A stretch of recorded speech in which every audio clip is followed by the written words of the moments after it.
Hello, welcome to short story writing class. So the most important thing about a short story is really its plot. And a lot of people write things that actually have no plot at all. It may be just a lot of things happening, something that was interesting, uh, exploring a certain character or situation or location or mood. And sometimes magazines will publish short stories that have really no plot. If they're considered hybrids with poetry, they may be considered prose poetry. It especially happens with flash fiction and literary magazines, which are word-driven. The language is beautiful. Maybe something else takes the place of a plot. But for the most part, there is a certain formula, and this is probably a formula that you've heard before. This is not hard to find online, this formula. It's going beyond the formula. That is harder to find. And so we're going to include what the formula is, and then more subtle things that are a little bit more varied than that very particular paint by numbers kind of formula.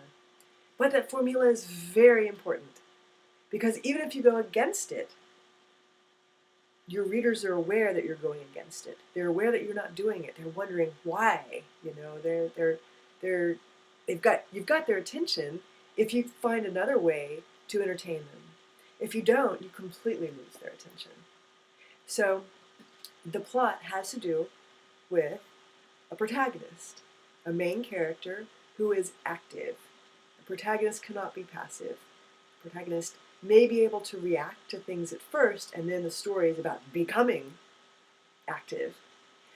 And strangely enough, the action has to do with wanting something very badly, to achieve some kind of project or attain a goal. Maybe it's an object. The attained goal in mind that this protagonist wants is called a MacGuffin. MacGuffin.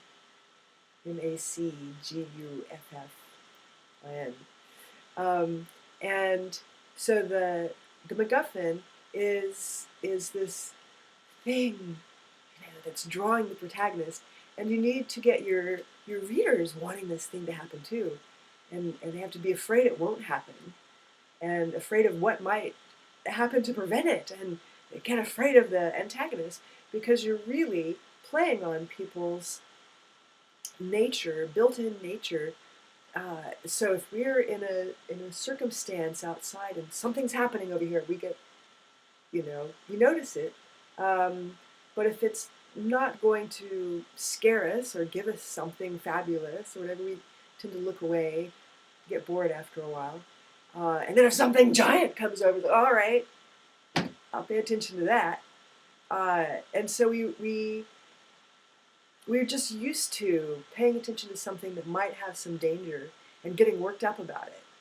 And getting worked up about something, it's what readers often want, to keep their attention off of whatever else is going on in their lives. If they just want to get away from that. Even if it's just boredom, they want something that's going to really grip their emotions, or their mind, or their sense of enjoyment of the language. But with plot, to begin with, we're going to be talking about the emotional factors that go with the hook that get you involved. There has to be something interesting at the beginning. Otherwise, why would anybody read it? And the interesting thing at the beginning often has to do with this MacGuffin, this direction towards what the character wants. There's usually some relationship between the beginning and the end. But you don't want to direct. It's like, he wants this, he works at it, he gets it. It's not a plot. It's great when it happens to us. It's terrible when it just like goes back and forth and, oh, we want it and we don't get it, we want it, we don't get it. But that's a story. And those changes, when the character is going forwards, then he or she will encounter the antagonist who thwarts it, and then go off in this other direction. That's a plot reversal. And the more plot reversals, the more it feels like a complete plot. Without any plot reversals, and sometimes even with one, just feels like, well, something is missing. So these plot reversals take us in surprising ways as the character comes to terms with the antagonist more closely and gains a better understanding, and often then reassesses and turns in a different direction. But there's still this MacGuffin, it's just the MacGuffin is maybe changed. So you want it to begin with be big enough that within it there can be change. But focus on one specific aspect to begin with, and then as it changes, you focus on a different aspect within that general aspect of the MacGuffin. Now, genre and literary fiction tend to have a little bit different focus on plot. Usually genre is extremely focused on plot, and the readers don't want too much time taken with other things that take away from that excitement. And literary fiction tends to be often more character-driven or word-driven, so the readers can gain enjoyment by the way the words are put together, or getting to know the character really deeply. And there's really not a hard distinction necessarily between the two. A lot of literature combines them and is interstitial in between. And the best of each, depending on who you talk to, tends to have some combination.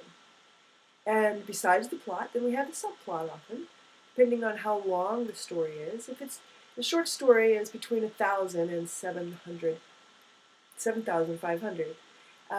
So anywhere in there, there can be a subplot. If it's towards the larger end of that, then you are going to want at least one subplot. You can have more than one. Those often involve secondary characters, but sometimes can only involve the primary character's secondary desires. So their primary desire is usually something larger. It involves the community. That's why we care. We're community beings. But the secondary need could be, they really want to get to know this one person, and that's why they're doing all of this, So they may sometimes have things go well with one, not with the other, but generally they come together in some way at the end. And so that's just a very basic overview of plot, and I hope that serves you.